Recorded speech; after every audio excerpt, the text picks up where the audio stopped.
Do you remember exactly when you started thinking about kind of the core premise of the novel?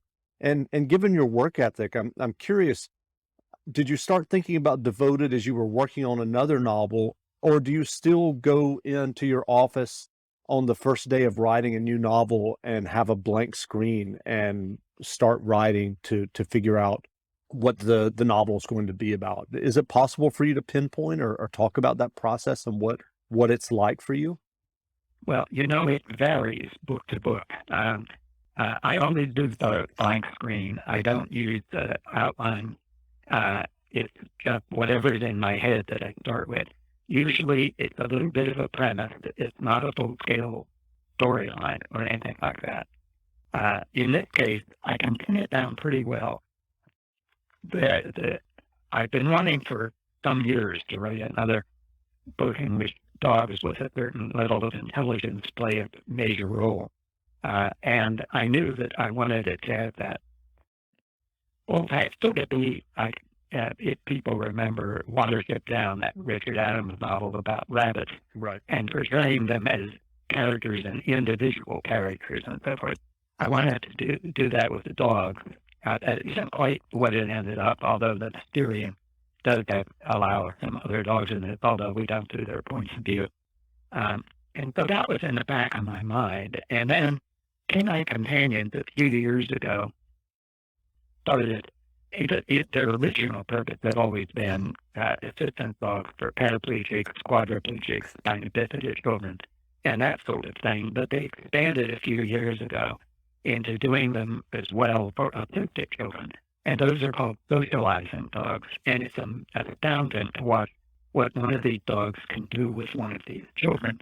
The child remains autistic, but the emotional meltdown, the inflexible behavior, and all of the worst elements of that make them difficult on a family sort of go away. And when they come back, the dog can immediately sense it coming and puts a paw on the person, presses itself upon them, and calms them.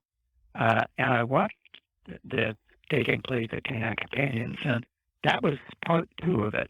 One day I said, wait a minute, this would be interesting if in the story we have this dog of enhanced intelligence, that member of the secret society, and this boy who has never spoken in 11 years of his life.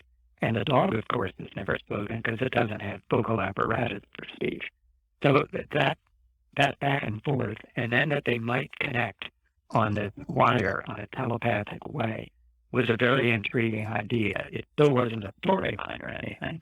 And then one day I did a lot of science reading, and I read about this microbe called archaea. It was once thought to be a bacteria, and it was only a couple of decades ago they found out that it isn't. It's a totally different life form. And what archaea is, what's interesting about it is that we always thought DNA was transferred vertically from generation to generation. And that's how DNA developed and how species changed, if they changed. And but now we know that archaea can transfer genetic material from one species to another. It's horizontal DNA transfer. And this happens in nature. And as soon as I was reading that, I suddenly realized that was the third part of the story. That was the worst of the bad guys. This book has a platoon of bad guys in it. But the worst of the bad guys was going to be a CEO of a company researching this in transhuman experiments to see if they could enhance the human genome. Now, what they're going to do when they actually start doing this is mess up the human genome. And that's what starts to happen in these laboratories in Utah, that the CEO himself has to blow up and kill everybody in it to stop what's happening. But he himself is contaminated when he goes on the run. So as soon as that part, as soon as I saw archaea in my reading, and it flashed into my head, now I've got the dog that nature is bringing along into an enhanced position, and this man who's trying to enhance human beings by weird science. You have this juxtaposition of these two elements, and you have the boy and the dog, and all of a sudden stories go together. not everything that would happen in it. That only I discover as it goes along. But I do those elements which provide a lot of trauma and conflict and portray two different ways that things were brought along in the world. One through natural process and one through human seeking of utopia, which almost always ends in disaster.